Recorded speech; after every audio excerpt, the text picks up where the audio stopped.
They just seem like creatures from another planet. When I watched them from the shore, I went, God, it would be really cool to get in the water with them. See the rest of the story at gohawaii.com/stories and start planning your own Hawaii adventure.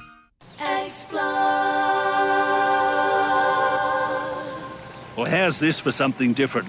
We're in the front entrance garden to a restaurant, and there's over 100 different edible plants here. So as you can imagine, I'm on fire. Now, they've got pineapples in full fruit, a miniature banana plant that's just loaded with fruit, as well as a blackleaf sugarcane. We're in Merriman's restaurant in Camoowalla on the west coast of the island. And this is an epicentre of a movement that's all about innovative regional cuisine. Now, Peter Merriman is a true pioneer in this art. So, Peter, what have you got lined up for us today? Well, today we're going to grill a Kahua Ranch filet of beef, serve it with some hamakua mushrooms, and we're also going to take some hirabara greens, toss it in a charred tomato vinaigrette with some thinly sliced fennel and some macadamia nuts. Now, we've got baby fennel and a couple of different varieties of lettuce. So, Peter, what's the meaning of the term hirabara? Oh, Hirabara is the name. That's Pam and Kurt Hirabara. They own the farm, and they're two spectacular farmers up here in Waimea, or Camoowalla. And they are really great growers. They grow a variety of different things for us. And they do a low-input, sustainable type of agriculture over there. It's a beautiful little farm, and they get a real high production rate. All their things are grown in the soil. It's not hydroponic. So you get that natural flavor that comes from growing in the volcanic soils here in Hawaii. So, Peter, what's the story with the beef? Well, this is a Kahua Ranch filet of beef, and it's a Wagyu breed. That's the same breed animal that they use to make Kobe beef. The difference here is that this is grass finished, not grain finished, like corn or something. Like much of the beef in the United States is done. The Richards family at Kahua Ranch are real innovators, and one of the things they tell me is that they are actually grass farmers. The way they harvest it is through their animals. Yep. And so by having a grass-finished Wagyu, they get great flavor, but all the great healthful properties of having grass only on the finish of their beef. So it's very high in omega-3s. And I think it's some of the best grasslands in the world up there that they have at Kahua Ranch. Peter, the Merriman Farm Tour, what's that all about? The Merriman Farm Tour is an opportunity for people to go and visit some of the farms, see some of the things that are grown for us and raised for us, and then come here that evening and eat some of those things that very night here in the restaurant. And even a lot of the local people here in Hawaii like to do it as well. Sounds fun.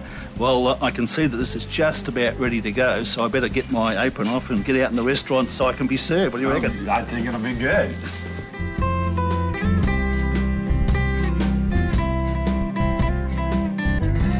There's your steak, Neville. Oh, Peter, that looks exceptional.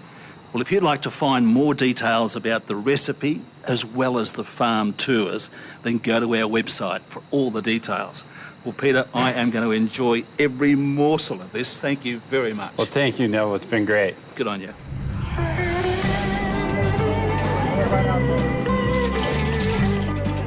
We're in Kona on the east coast of the Big Island, well known for its magnificent coastlines. And well, we're in Hawaii, so sooner or later you have to get wet.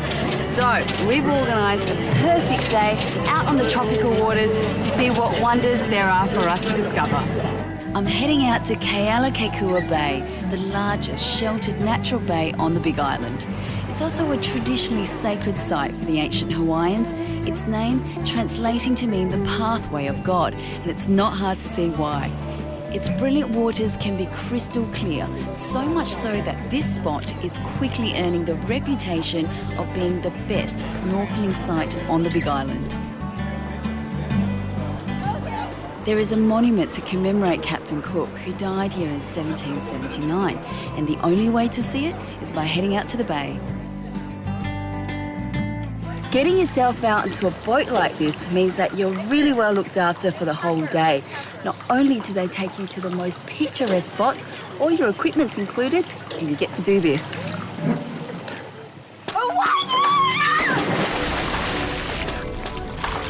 A lot of effort has gone into making this bay a protected marine sanctuary, and it's paid off. Within seconds of hitting the water, you'll see the abundance of fish. It might sound a little bit odd, but the fact that the fish are protected means that they feel comfortable enough to swim up right next to you.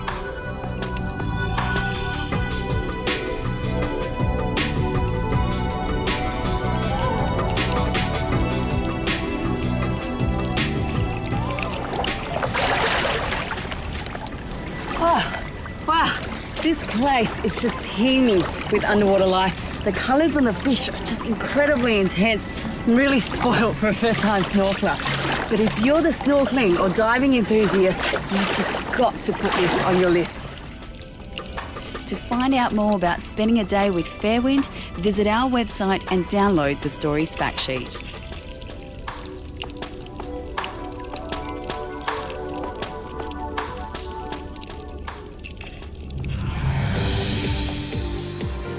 Wow, what about that? It's a Kaka Falls near Hilo, and there's heaps of this stuff in Hawaii. Now, in the unlikely event that you're looking for something to do in the evenings while you're over here, coming up after the break, we've got something very special, a night dive with the manta rays.